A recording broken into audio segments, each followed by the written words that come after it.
Hey guys, I just woke up. You can, there's lines on my face.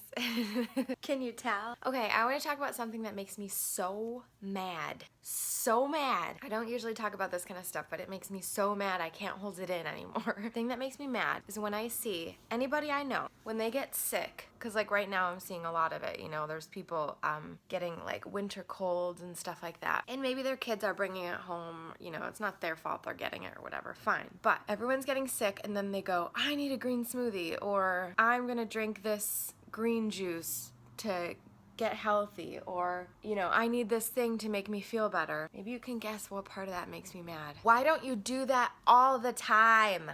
Do you think your body doesn't need healthy stuff all the time? Ah!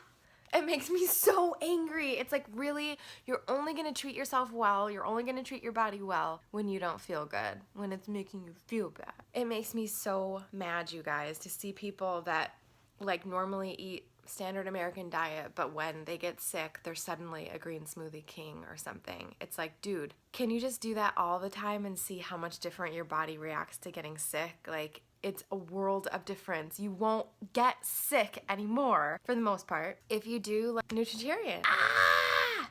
High nutrient, plant-based. Can we just okay, I don't have anything else to say about it. I'm just so annoyed every time I see it. I saw something on Snapchat where one of my favorite bloggers got sick. But she's a vegan blogger, but she's not a healthy vegan blogger, you know, like by any means. She eats like processed stuff or whatever. And she gets sick often, like a lot.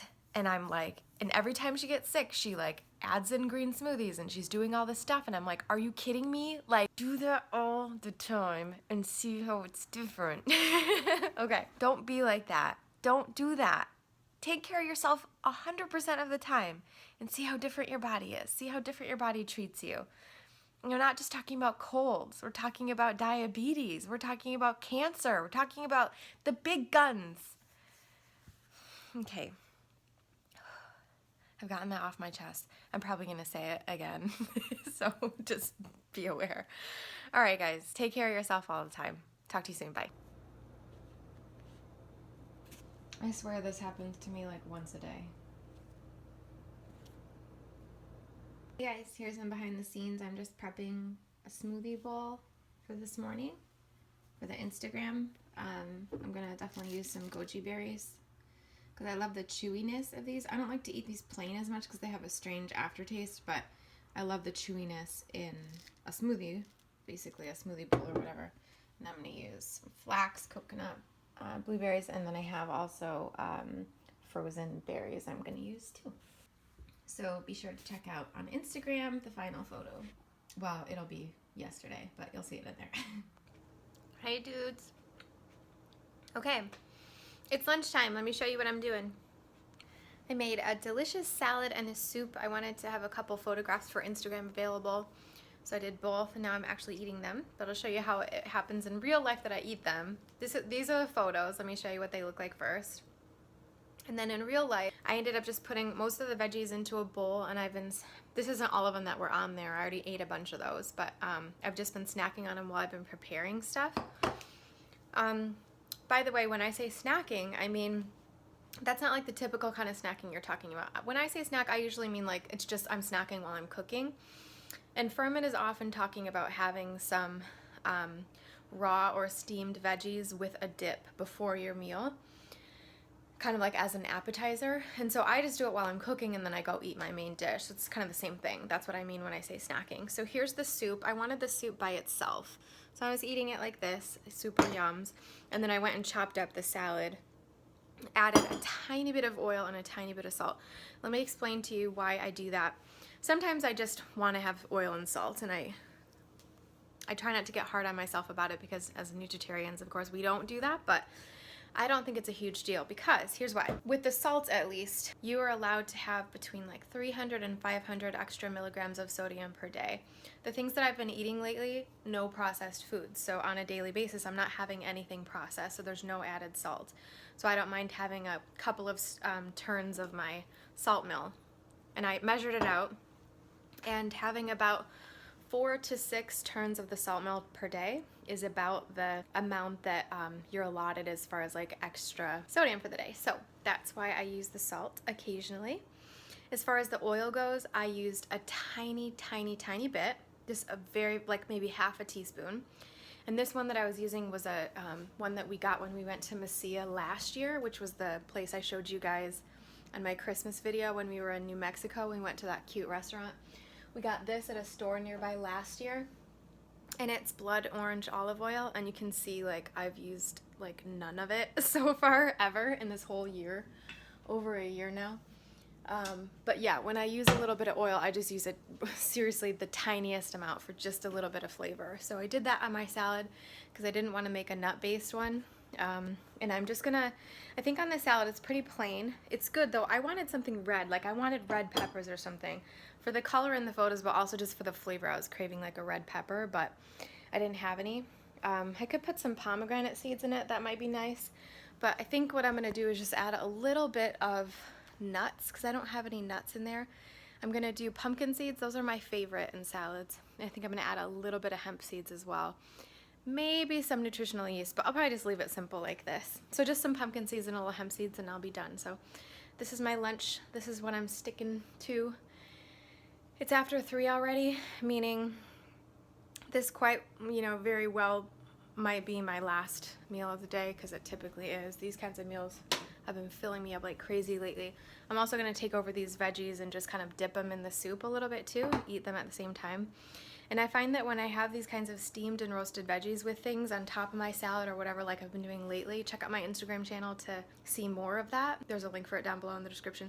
Those tend to fill me up a lot lately, which has been awesome because I've been like not struggling at all. Of course, this is the moment before my period, so that's always my strong time, but we'll see what happens. Oh, now that I look at it, I was going to add some rice to my salad, but then I realized there's rice in the soup, so I'll skip the rice. So I'll just add a little bit of nuts and seeds and they'll be good to go. All right, lunchtime, you guys. I'll see you later for our Nutritarian nugget. Okay, so I'm going to be reading a little section from Dr. Furman's website here about the Nutritarian food pyramid. So it's based on the principles of high nutrient eating, which is what we always talk about on this channel. Vegan, high nutrient, plant-based, lots of good stuff for the body. And it's illustrated by his health equation, which is H equals N over C, which is just health equals nutrients over calories. That means we're going to be healthier if we have more nutrients and less calories. And we can do that automatically, easily, no struggle with a Nutritarian diet. So the base of his food pyramid here, you have the low-calorie, nutrient-dense foods. So we're looking at vegetables, and he discusses specifically using half raw and half cooked. 30 to 60% of your calories in these kinds of vegetables. That's a lot of your calories, and you imagine like how many calories, if you wanted to do 30 to 60% of your calories, say you want to eat a 1,200 calorie diet per day, you're going to have like 400 or 500 calories worth of greens. How is that possible? How much food is that? That's a massive amount of food, right? That's why we end up so full. That's why we feel so satiated and we don't feel like we have to, be eating all these other terrible things. We're getting enough nutrients. So you think of it as how much you should proportionally eat. The food at the bottom takes up the most room on the pyramid. It should be the food you eat the most. And the nutrient-poor foods are at the top, taking up the smallest amount of space on the pyramid. These are the foods you should eat very little of. So if we look at this food pyramid here, commercially raised meats, sweets, cheese, and processed foods. Many of us Nutritarians try to just do 100% where we don't have any of this stuff up here, especially this section, eggs, oil, fish, wild or naturally raised animal products, and dairy. These top two sections here are the two sections that we really try to limit as much as possible and fill up on this good stuff down here because that's what makes us very, very full, gives us a lot of nutrients, and helps our body to realize that we don't need anything else. This is good enough. So nutritional science in the last 20 years has demonstrated that colorful plant foods contain a huge assortment of protective compounds, most of which still remain unnamed. Let me just repeat that because I think that's something people don't think about a lot. We've heard of these things, antioxidants, we've heard of vitamin C, we've heard of fiber, we've heard of different phytochemicals. But if you actually think of how many of those we've discovered and named and know what they are, it's a fraction of what's really out there, meaning we haven't even discovered most of the stuff that our bodies are using in these foods. So something cool to think about. So the base of the pyramid is the foods that you should be consuming in the highest quantity. They have the highest ratios of nutrients to calories. 90% of the daily diet should be made of nutrient-rich plant foods whose calories are accompanied by health-promoting phytochemicals.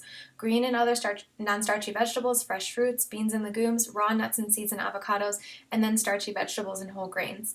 If desired, the remaining 10% of the diet may include minimally processed foods such as tortillas, coarsely ground or sprouted whole grain breads and cereals, tofu, tempeh, limited amount of animal products, probably not more than 5% of total caloric intake. Okay, so let's just take a look over here. So we've got at the top, these are the foods we want to avoid. You can see that by the color, red, stop, don't eat those. And we get to orange is like, you can have some, but just a small amount, less than 10% of your calories. And up here, the section one is rarely, like that means don't even consider eating these, right? Then we get down to the middle of the pyramid, which is seeds, nuts, and avocados. This is a necessary part of the diet. Totally necessary. You should have seeds and nuts every day. You can have avocados. You shouldn't have too many. These are the ones that you need to sort of be careful with how many you have, but you should have these every day. And then whole grains and potatoes should be 20% or less of your calories. You don't really have to eat many of these. They are a lower nutrient count than the foods right below them, so you can skip them if you want, but you're looking for about a serving to 2 servings per day. That's like half a cup to a cup of rice, something like that. And then you've got this fancy section over here, fruits and beans and legumes. This is one of my favorite sections. 10 to 40% of your calories should come from these foods. So any kind of fruit, any kind of bean or legume, lots of great protein, lots of sustenance that'll make you feel full. And then you've got at the beautiful, colorful bottom here, the vegetables, all the wonderful vegetables that you can think of, the non-starchy ones. So that's the base of how a Nutritarian will eat in general. I recommend that you look more into this. If you want to know more about how this all works and why it works and that kind of thing, read the book Eat to Live. I'm going to link it down below. It's the book that's changed my life. It's the book that's created my whole outlook on everything and what I talk about online, on YouTube and on Instagram and everything that I do. It's changed my life. It's made me into a slim person that I never was able to be before. And I recommend it for everybody. It's great for helping to maintain your weight, but also to help to reverse and prevent diseases that many people have nowadays. So that's all I have for today. Please subscribe, like, and comment on this video, and thank you for watching. I'll see you tomorrow. Bye!